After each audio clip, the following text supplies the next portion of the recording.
Have you ever watched a movie and thought, damn, this would make a fine G.I. Joe movie? Me too. Let's check out my top eight.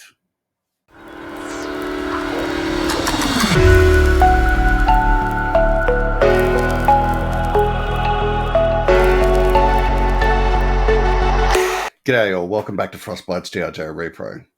We're here today to talk about effectively movies that are pretty awesome, in my opinion, but they could be made so much better if they just had the G.I. Joe branding applied to them or had had it applied in the past.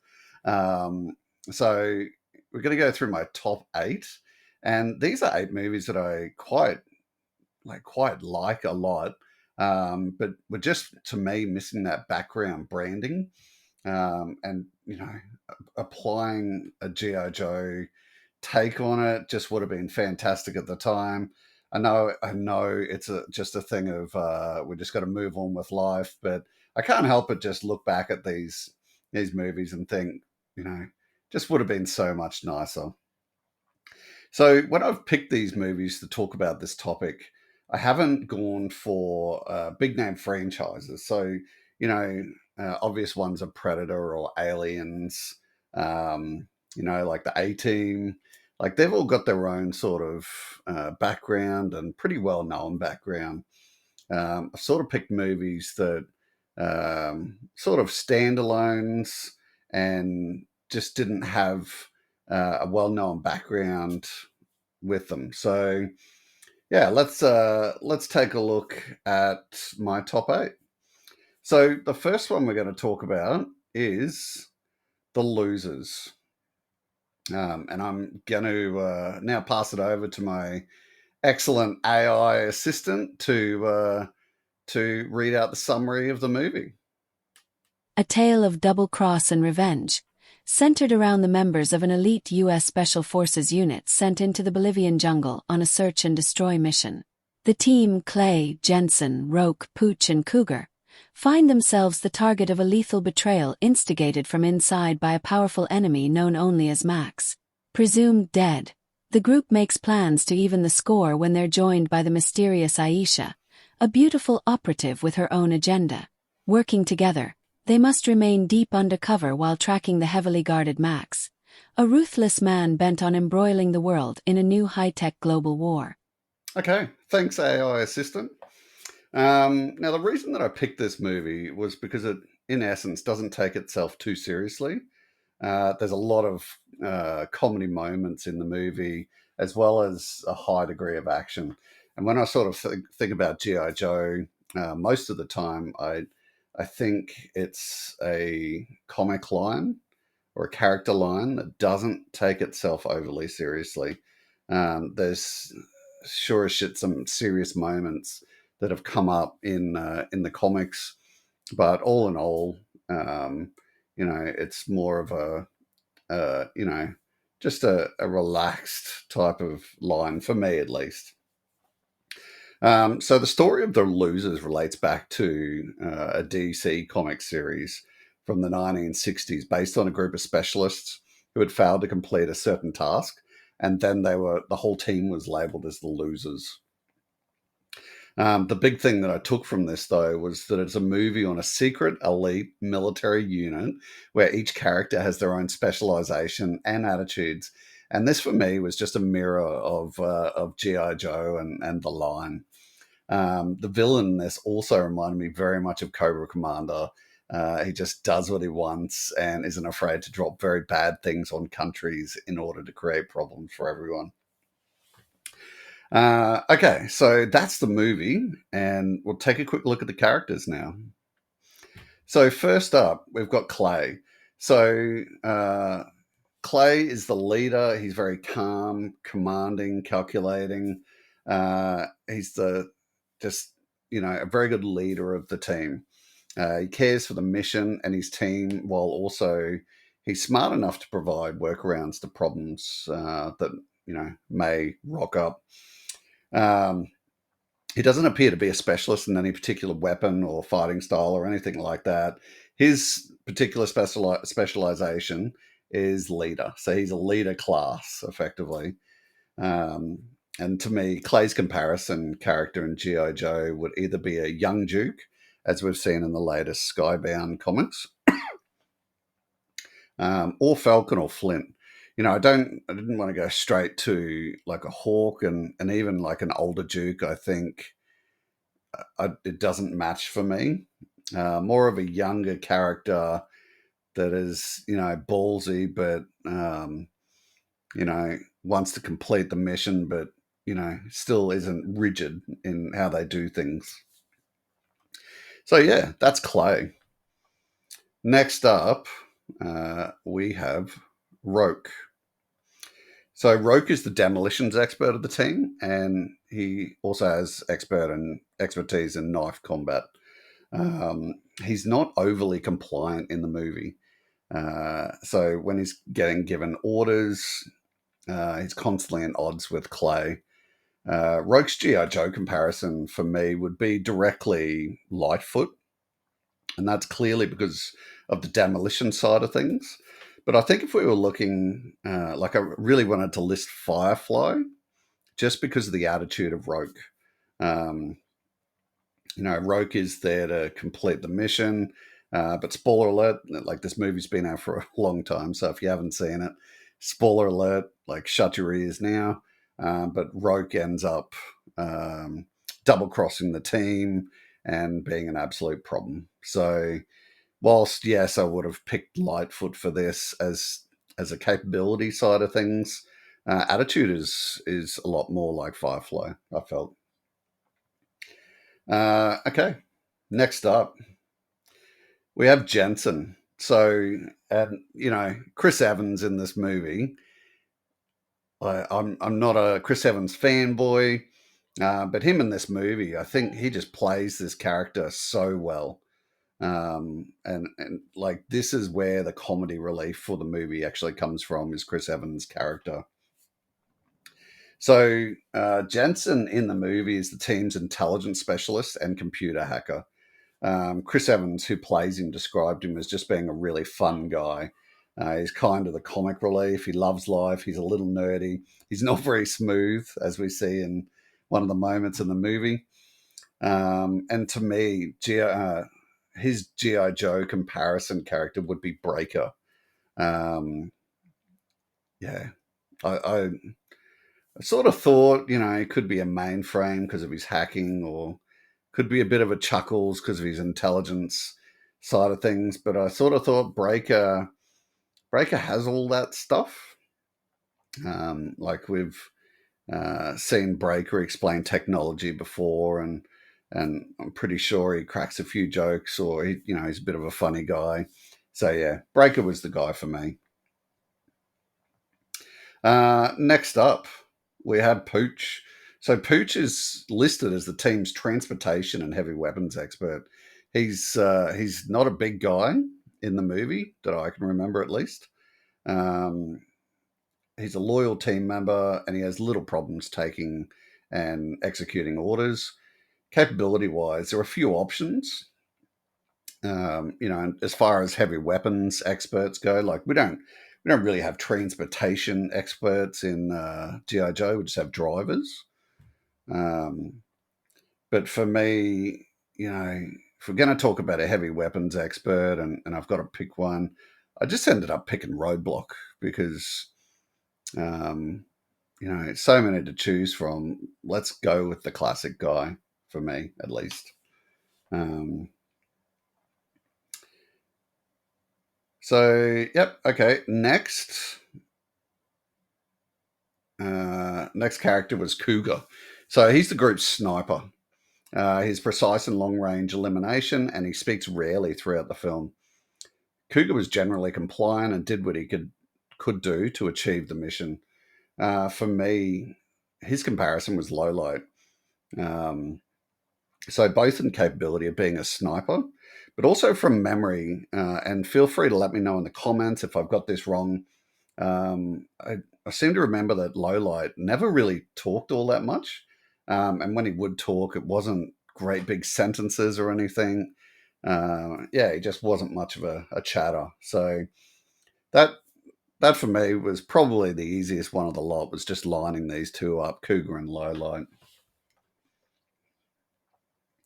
Um, and then lastly, we have Aisha. So she, in the movie, is a native Bolivian woman who, like Clay, isn't listed as having any real general specialization in something. But throughout the movie, she seemed to be able to lethally use whatever she could get her hands on. So she's once again one of these leader classes, as I would put it. Zoe Saldana, who played the character, noted that um, the character is a manipulative and mysterious individual, and she's a bit of a snake. You don't know what she's hiding up her sleeve. She definitely had her own prerogative, and it's very meaningful for her. So while I felt the best Joe to represent her would have been Scarlett, just as a singular person, also felt like um, the character's attitude was more of a baroness. And I only sort of chuck Scarlett in there because, I thought, well, we're trying to pick Joes here. But yeah, in essence, she is probably way more just a total baroness, doing what she needs to do to achieve her aims and her aims only. Um, so, all in all, I believe that this movie would have been a really easy one to change the names of the characters, and bam, you've got a G.I. Joe movie. The fact that it is a DC comic franchise through the times of history, it no doubt had a lot to do with the fact that this would easily transition to, another military line made by another comic company. If you haven't seen it, great movie. I absolutely love it. It's just comedy and action, just perfectly aligned. Go check it out if you haven't seen it. Okay, next up, we've got The Rock.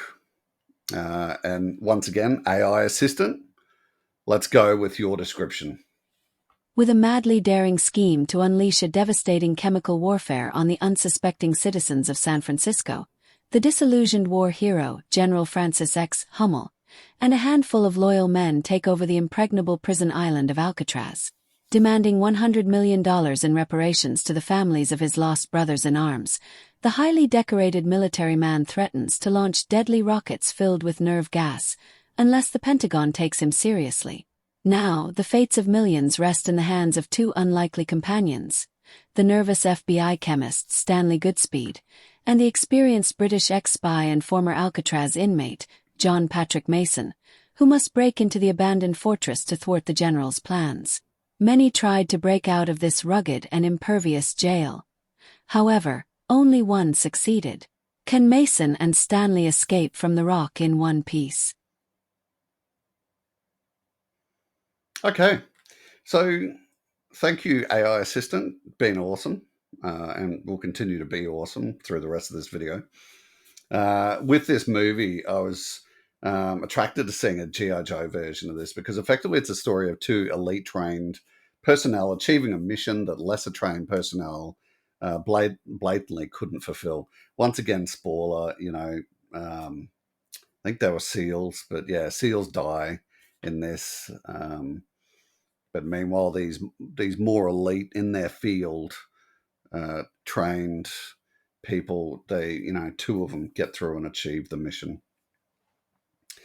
Um, Regardless of the intent of the villain to actually drop chemical nasties on San Francisco, there was still an act of terror threatened, and therefore, this would also fit well into the wheelhouse of Cobra. So I don't believe Cobra Commander would have been a good fit for the villain role. I sort of was thinking more along the lines of Tomax and Zaymot, or Major Blood would have been really good as the villain role. And if you're thinking Major Blood might be too much for this, just think as well, if this had been a G.I. Joe type movie, we probably wouldn't have had, the the military general, I think he was, um, hesitating to drop the VX on San Francisco. It just would have been a character that was just going to do what he was told to do by Cobra Commander. So yeah, that's why I think either the Twins or Major Blood would have been perfect for this. I would have shied away from Firefly because everyone's probably easily going, "Oh, would have been Firefly, bro." But no, to me, Firefly doesn't hole himself up in the Rock and start making demands. He would just go in and blow the place up, or just go set a bomb in San Francisco. So yeah, that's why I chose who I chose. Um, so yeah, that choice is obviously based on you needing someone that is in a leadership role, uh, but would be prepared to openly threaten the government with weapons instead of Firefly just blowing shit up. So yeah, let's take a look at the characters. So first up, we've got old Nick Cage as Stanley Goodspeed. And in the movie, he's a kind-hearted, very smart, flustered specialist in chemical warfare. The character shows a lot of hesitation at most times, however, can pull together when necessary. We saw her a couple of times. He was, Sean Connery basically just nagged the shit out of Nick Cage, and Nick stood up and did what he had to do.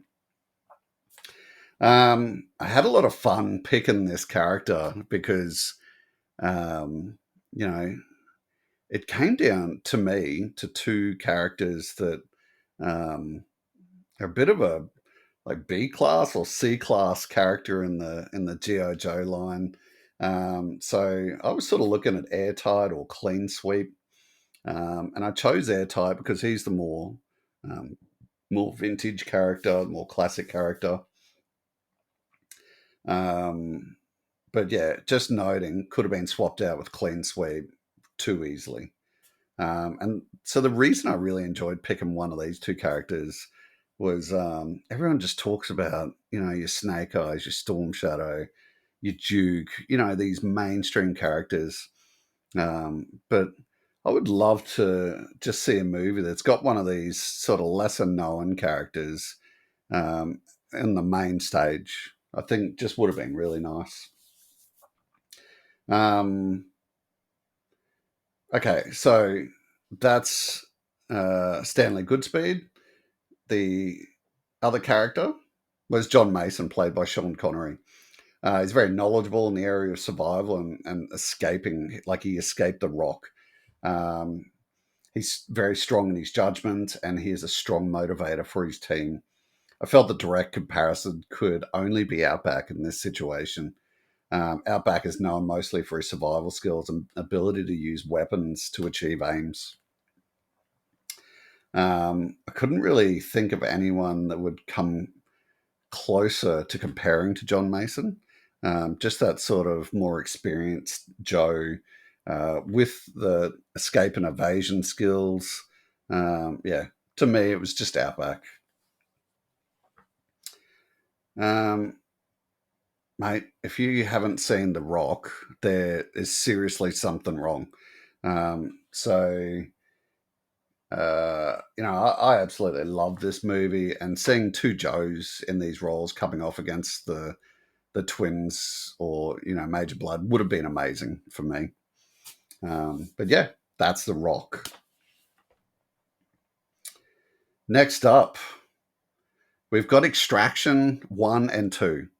Um, so, AI assistant, do your thing. In an underworld of weapons dealers and traffickers, a young boy becomes the pawn in a war between notorious drug lords.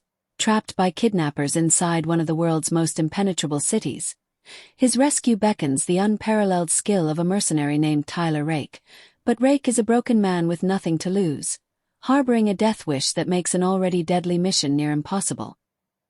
Okay. Thanks, AI assistant. Okay, so with this movie, and uh, pretty much, I believe this is a Netflix only movie. But these movies are really good. Um, Go check them out. If you're sitting on the fence and you're like, I only like Hemsworth as Thor.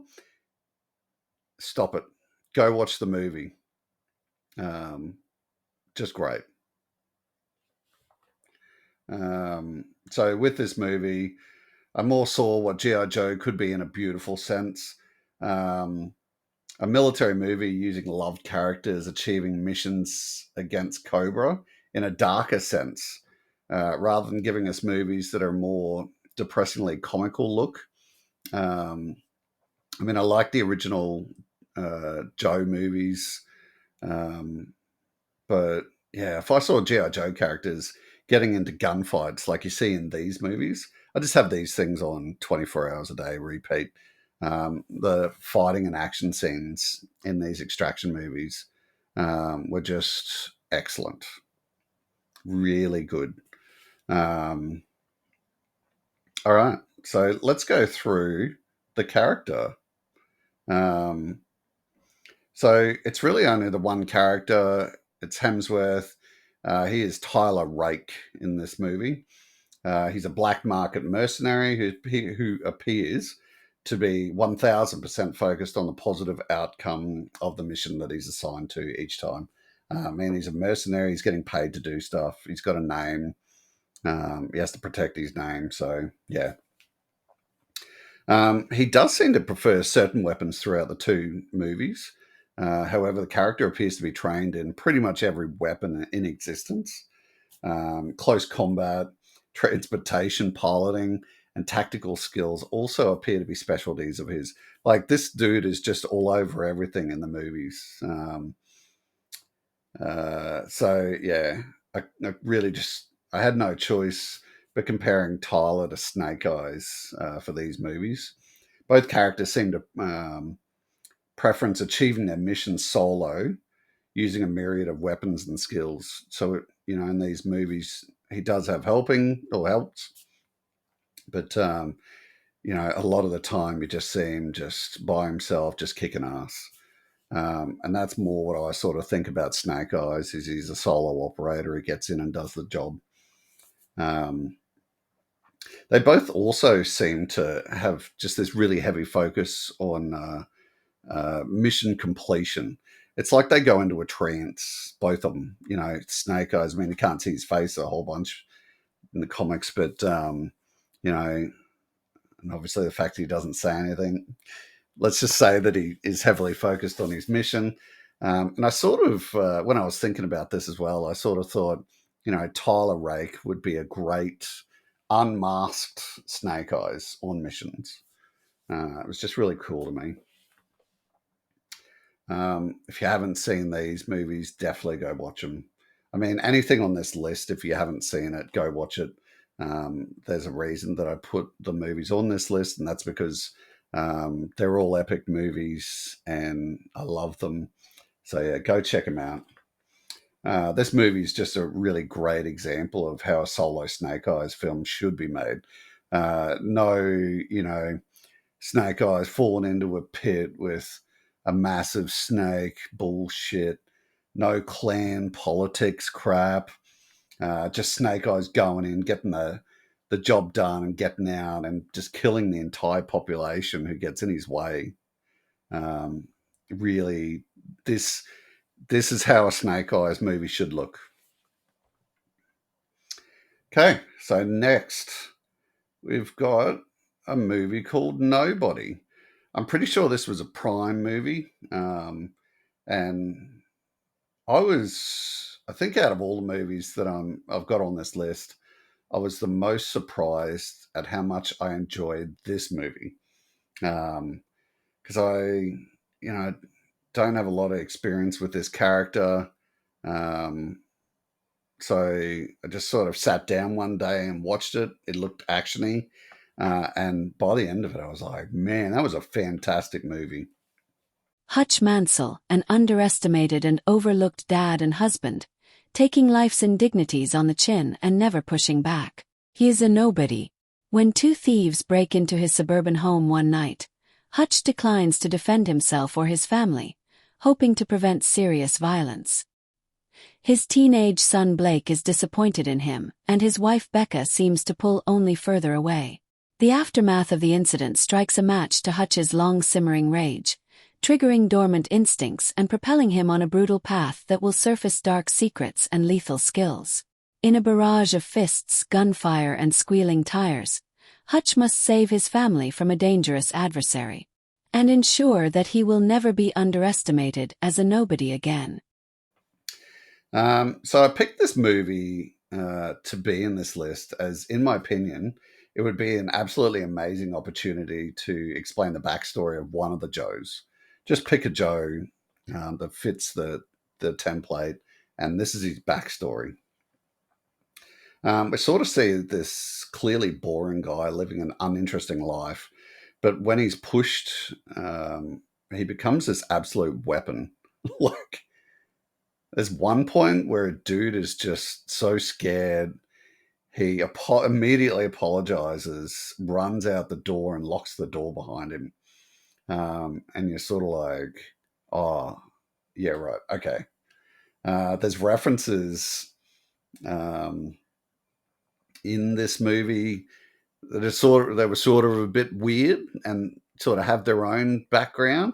So it's like they could just create another movie straight off. And I think there is one. Um, I did see a mention of Nobody too, and I didn't actually know that was a thing. But yeah, there's a reference where that guy who runs out of the bar and like the bartender runs out and shuts the door behind him.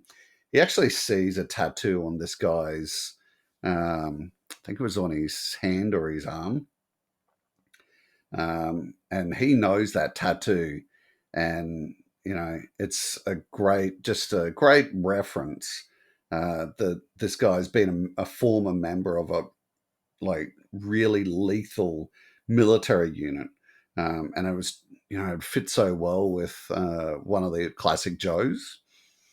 So the action is just spot on with this movie. And the first thing I noticed with the action in this movie is it has this sort of real world awkwardness to it.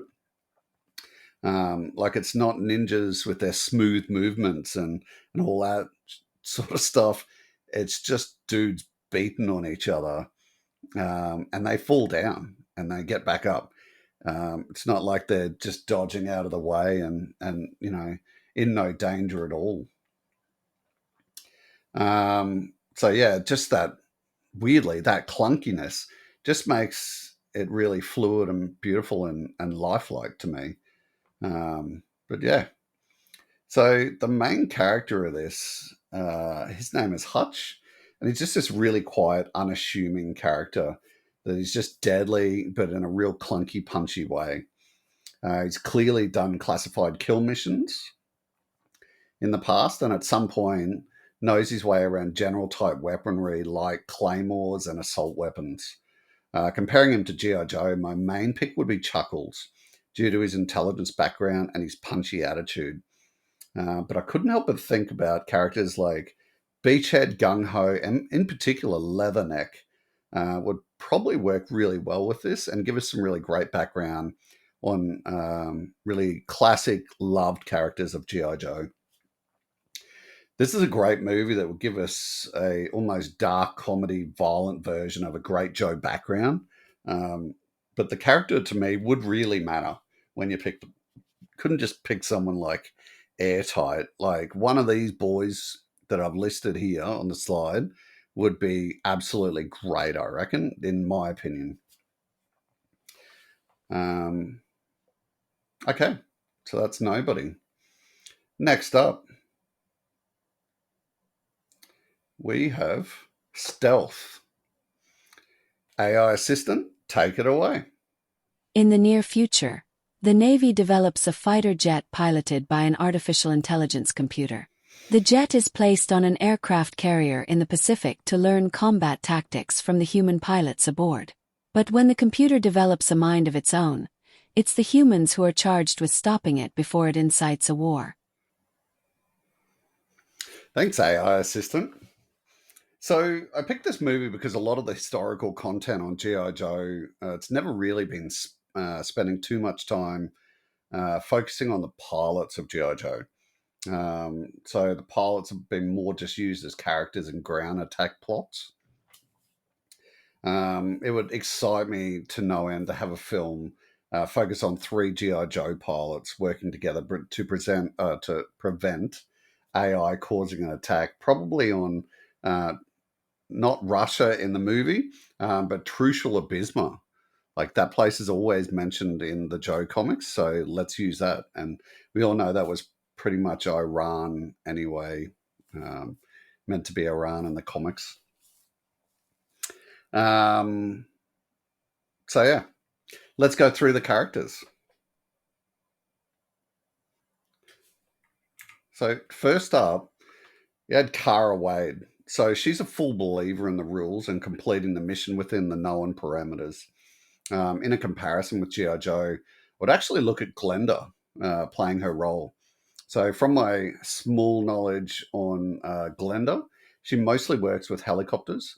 But knowing that a large majority of Joes have skills that they really shouldn't have, or they're not listed, or whatever, I'm sure that it could be pretty easily stretched out to illustrate that Kara, sorry, Glenda in this case is in fact a top notch fighter pilot. I think we could do this. Next up, we have Ben Gannon. So he's the leader of the pack, and he's a fly by the seat of your pants type pilot. He breaks the rules when he deems necessary, and it's the actual reason why the AI jet feels that it should do what it does or intends to do in the movie. Um, so I'd compare him pretty easily with Ace. Ace's file card, when you read it, blatantly states that he's got his nickname as he has a problem turning down a poker game. And this indicates that the kind of "I'll do what I want because I'll always win" attitude that brings these two characters together. Next up, we've got Henry Purcell, played by Jamie Foxx. He's more about following the rules, but also has a really strong ego, and that makes him think that he can push boundaries because he'll be fine. He was shown as a bit of a ladies' man in the film, which once again shows the ego on him. I've compared him to Slipstream in this case, as Slipstream's file card sort of alludes to him having the touch, the eye, the brain, and the guts to make that aircraft do exactly what he wants. And in the movie Stealth, that particular point when Jamie Foxx hits the mountain, that's what he was doing. He was trying to push that aircraft um, to get it to do exactly what he wanted to do, and that just didn't go well. Um, so yeah, that's the characters. If you haven't seen this movie, it's not a bad movie. Like, I know I said a lot of the movies on this list are pretty epic. This one's like it's cool to watch, um, and it was cool for the time as well. Wouldn't Probably wouldn't call this one epic, but it's good. I like it. I actually thought when I was talking about the characters for this as well, and when I was doing the research, I actually thought, out of the three pilots, it would have been cool if one of them was Wild Weasel, and in particular having him as that Henry Purcell character who crashes into the mountain. It would have been cool if Wild Weasel was actually a Joe beforehand, and we've seen the facial scarring that he has recently in the Rattler stand up. You can see he's got facial scarring, and that I think that just would have been a cool thing. Like uh, we saw his plane crash into the mountain. He was a Joe, and then but meanwhile he punched out just before. And then ended up sliding off a mountain, getting a facial scar, and getting picked up by Cobra, and ends up deferring to Cobra. Just would have been one of these little cool um, sort of things to look at. But yeah, I felt that this movie had pretty good content, but it just lacked substance behind it. that I believe that the G.I. Joe name could have given if it was applied. In the end, a movie explaining Joe Pilot's backgrounds working together would just be fun. And that's what we're here for, right?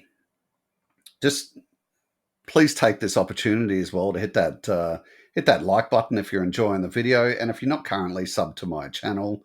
I like doing fun videos like this now, and yeah, there'll be heaps more of these types of videos coming out.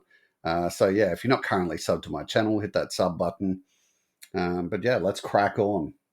Got 2 left, 3 left. Next up, we've got Point Break. AI assistant, take it away. In Los Angeles, California, a gang of bank robbers call themselves the ex-presidents. They commit their crimes while wearing masks of ex-presidents Reagan, Carter, Nixon, and Johnson. The FBI believes that the members of the gang could be surfers, and send young agent Johnny Utah undercover at the beach to mix with the surfers and gather information. Utah meets surfer Bodie, and gets drawn into the lifestyle of his new friend. Okay, thank you.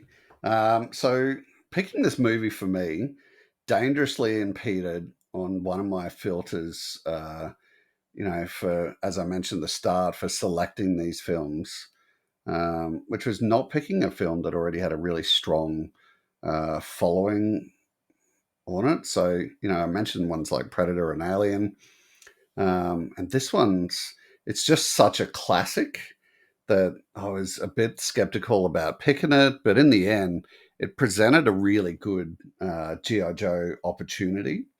We'll go through now. So this movie has its own degree of weaponry, danger, and intrigue. And besides the story, those are things that are just great, just be perfect for a G.I. Joe movie. Let's just run through the characters quickly. So Bodie, played by Patrick Swayze. How cool was this dude when he was younger? He's an eventually warming and welcoming, free-loving character who needs to feel trust for the people around him in order to let anyone into the group. He is dangerous, and he has the attitude to do whatever is necessary to achieve his missions of theft or fun. So that was the thing in this movie, is that character is dangerous regardless. Due to him clearly having some type of mental instability and being in charge of a gang, I compared him just straight away to Zartan. Yeah, for me, I couldn't think of anyone else that would just fit this so well. For the gang, it was really a no-brainer to have them compared to the Dreadnoks. They do what the boss says and have complete confidence in him. They just want to have fun doing bad things is pretty much the sentence or the description for them. To me, Keanu Reeves playing Johnny Utah. He's a police officer that understands the line between following the rules and also fitting in undercover. I could only see one person doing this, and it was just Chuckles. Chuckles is literally our undercover guy. So, yeah, this was, one of the easier ones to compare to G.I. Joe. So I felt this movie would just tell a great background story of Chuckles' first undercover gig, which was when he worked his way into the Dreadnoks. Obviously, he'd want to take out things like extreme sports and just replace it with robbing banks and having wild parties at the hut, stealing bikes, motorbikes, stuff like that. But yeah, how fantastic would that be?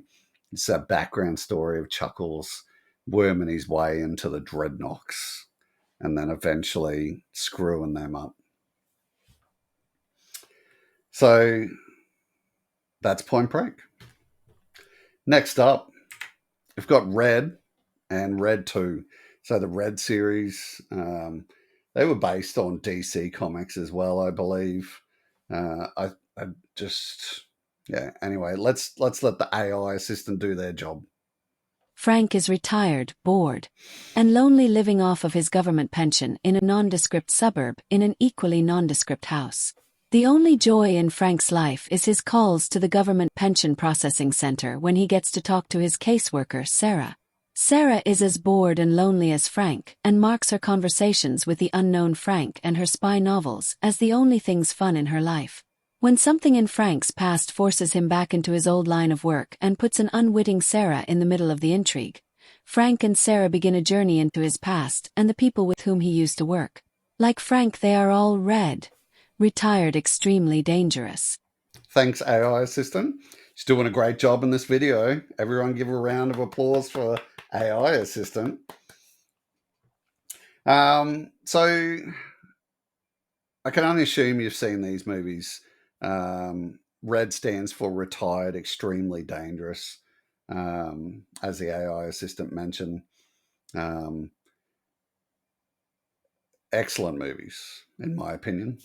I believe this series would just tell a great mixed comedy action story of Cobra trying to take down the retired V1 Joes in their normal retired lives and finding out just how hard it is to kill older retired Joes.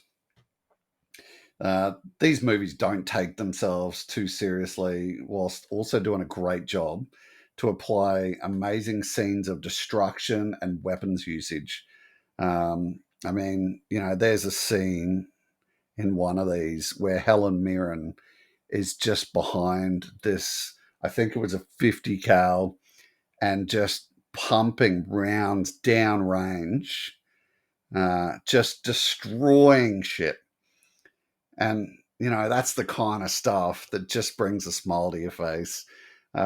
Just this older, beautiful lady just sending it. It just cracks me up. All the retired characters in this movie are lethal, but not overly specialized in areas like comms or hacking or anything like that. They're just all dangerous. They're all like former hitmen. So, and I really believe this is something you could just fit well with the Joes. So, going through the characters, first up, there's Bruce Willis as Frank Moses. He seems to be the most dangerous of them all in the franchise, and he's also the leader of them. They all trust him. They're all willing to work with him to achieve the goals. I couldn't actually help but compare Frank to the character of Joe Colton. So the original G.I. Joe. And I'm sure my decision was easily led by the fact that Bruce Willis has already played Joe Colton in the Joe movies, but it was also helped by um, Joe Colton's background, showing that he graduated from West Point with the highest honors. He's an expert marksman, and he was also recruited by Special Forces and was a former Green Beret. I'm aware that one is a retired contract killer and one is a nobleman. But if the story was changed to reflect the Joes being hunted down, this would be fine. It'd all work. Next up, we've got Victoria, which is Helen Mirren. So here's another scene where she was, she had the sniper rifle ready to go.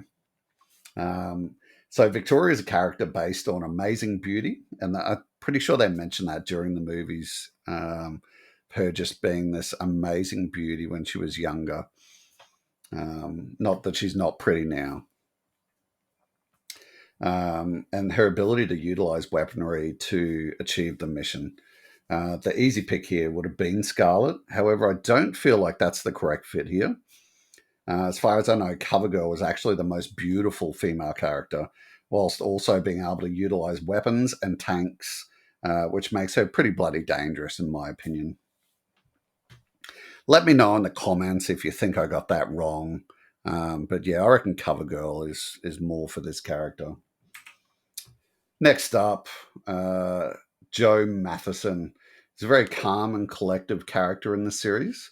He's as dangerous as the others, but he values the camaraderie as well. I picked Stalker as his G.I. Joe comparison. Both are dangerous, however, value the team and the outcomes. So I felt that this just worked really well. Now, just as a bit of an oddity, uh, so Sarah Ross is the love interest of Frank Moses. She falls for him during several phone calls that Frank makes to his pension fund. And in the end, she gets pulled into the action, um, where she gets put into an area of threat several times. She has no real skills relating to weaponry or tactics. However, she really, in the end, develops an interest in the business. I don't usually worry about characters like this, and I actually call them side quests. They're characters that just aren't vital to the story, in my opinion. They're not the. I know she's a bit of a main character, but she's in this. She's not an assassin. She's not one of the crew. Um, but for this, it really reminded me of Quick Kick's friend Amber. She was skilled at martial arts. However, she didn't know anything about weaponry and thought it was really cool to be a Joe in the end. And in that episode that she appeared in, the Joes said, when you're old enough, or I think they actually said, like, we could start training you if you'd like. And she said, when I'm old enough, I'll be back. So, yeah, while I don't usually look at characters like this was actually comparable to Amber in the cartoon series.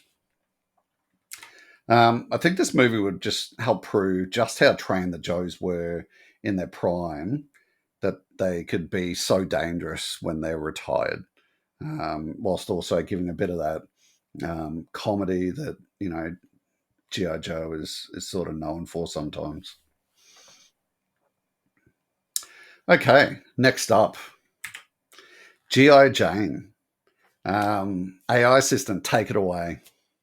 When a crusading chairperson of the Military Budget Committee pressures the would-be Navy Secretary to begin full gender integration of the service, he offers the chance for a test case for a female trainee in the U.S. Navy's Elite SEAL/CT selection program. Jordan O'Neill is given the assignment, but no one expects her to succeed in an inhumanly punishing regime that has a standard 60% dropout rate for men. However, O'Neill is determined to prove everyone wrong. Thanks, AI assistant. Okay, so this movie is pure military, and it takes the time to explain if and how a female achieves a position in an elite military unit capable of doing maximal damage.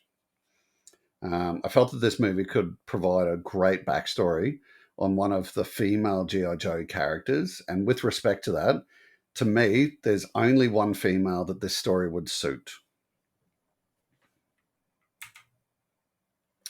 So, Lieutenant Jordan O'Neill is a very proud and capable woman who wants to achieve great things. She didn't know or think for certain that she'd be able to graduate the Navy SEAL training. However, in the end, demonstrated that females could be part of elite units.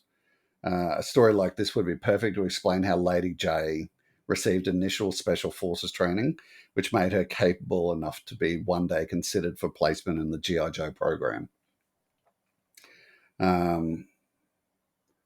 So I always feel like Lady J is more of a serious character, and a more serious movie like this, to me, would just be a great opportunity to explain why. So yeah, that's G.I. Jane. So that's it for my list, my top 8 movies today.